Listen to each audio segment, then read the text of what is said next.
Good day, everyone. Our topic for today is population and sampling methods. So, for today, we're going to discuss or define the meaning of population,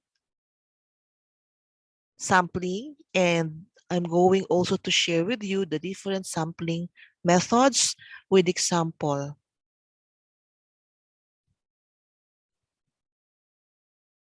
Your best quote that reflects your approach is one small step for man, one giant leap for mankind by Neil Armstrong.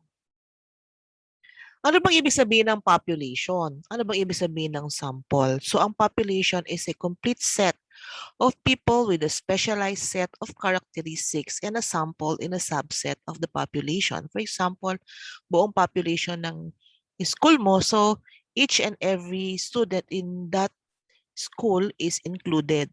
That is population. And the study sample is the sample chosen from the study population as seen in the figure. So, itong nasa taas ay yung population nyo, tapos kukuha ka ng sample from your population. So, bakit kailangan nating kumuha ng sample at hindi yung buong population yung ating kukunin bilang respondents? So why sampling? In order to answer the research questions, it is doubtful that the researcher should be able to collect data from all cases. There is a need to select a sample. The set of cases from which researcher sample is drawn is called the population. Since researchers neither have time nor the resources to analyze the entire population, so they apply sampling technique to reduce the number of cases. In general, sampling techniques can be divided into two types: the probability or random sampling and non-probability or non-random sampling. Ano ba yung probability sampling? Probability sampling means that every item in the population has an equal chance of being included in sample. Probability or random sampling has the greatest freedom from bias but may represent the most costly sample in terms of time and sampling technique. Okay, what are the different probability sampling? First is the simple random sampling. The simple random sampling means that every case of the population has an equal probability of inclusion in the sample. Okay, example is the lottery method. You choose the sample at random by drawing from a hat or by choosing a computer program that will simulate the same action. In the random number method, you assign every individual a number. Okay, by using a random number generator or random number tables, you then randomly pick a subset of the population. You can also use the random number function or rand in Microsoft Excel to generate random numbers.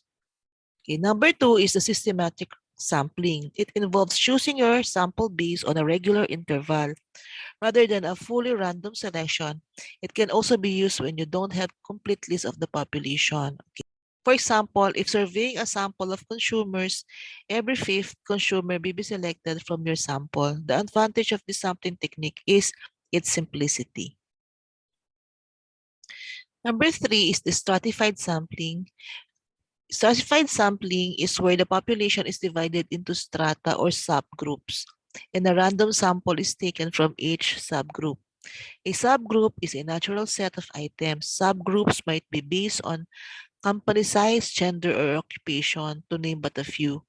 Stratified sampling is often used where there is a great number of variation within a population.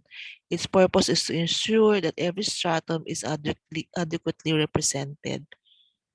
Stratified sampling is appropriate when you want to ensure the specific characteristics are proportionately represented in the same.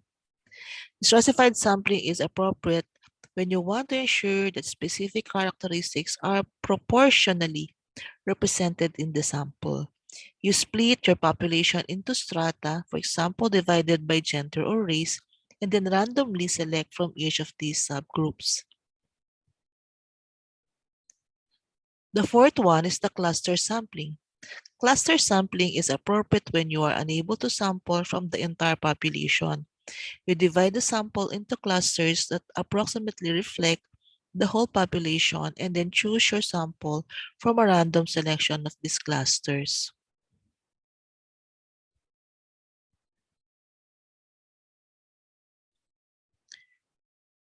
Non-probability sampling. Ano naman yung non-probability sampling? In non-probability sampling, the sample is selected based on non-random criteria and that every member of the population has a chance of being included.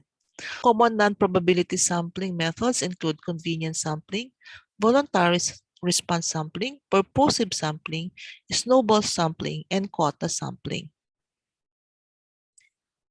This type of sample is easier and cheaper to access, but it has a higher risk of sampling bias. That means the inferences you can make about the population are weaker than with probability samples, and your conclusions may be more limited. If you use a non-probability sample, you should still aim to make it as representative of the population as possible.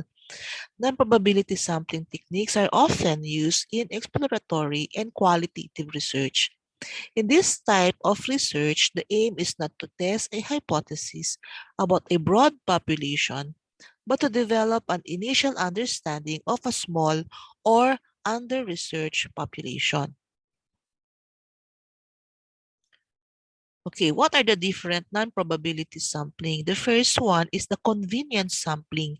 A convenience sample simply includes the individuals who happen to be most accessible to the researcher.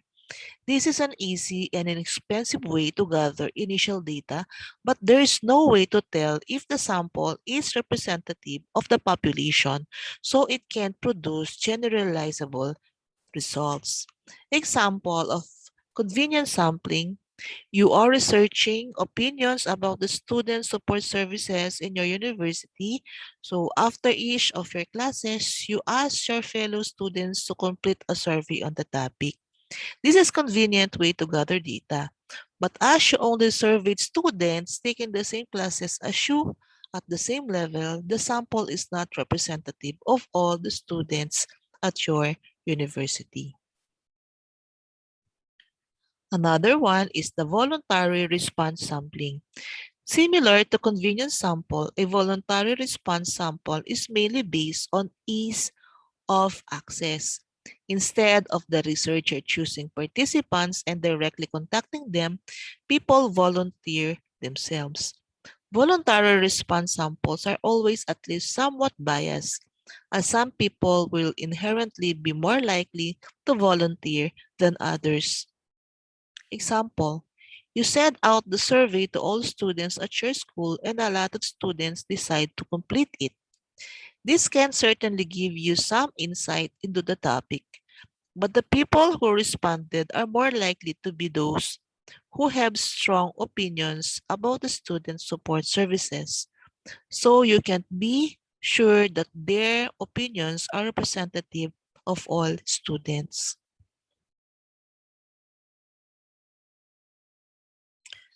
Third one is the purposive sampling. This type of sampling, also known as judgment sampling, involves the researcher using their expertise to select a sample that is most useful to the purposes of the research. It is often used in qualitative research, where the researcher wants to gain detailed knowledge about a specific phenomenon rather than make statistical inferences, or where the population is very small and specific. An effective purposive sample must have a clear criteria and rationale for inclusion. For example, you want to know more about the opinions and experiences of disabled students in your community, so you purposefully select a number of people with different support needs in order to gather a varied range of data on their experiences with your services. Number 4 is the snowball sampling. If the population is hard to access, snowball sampling can be used to recruit participants via other participants. The number of people you have access to snowball as you get in contact with more people. Example, you meet one person who agrees to participate in the research and she puts you in contact with other homeless people that she knows in the area. So I hope you learned a lot from this topic. Please don't forget to like, share, subscribe, and click the notification bell. Bye.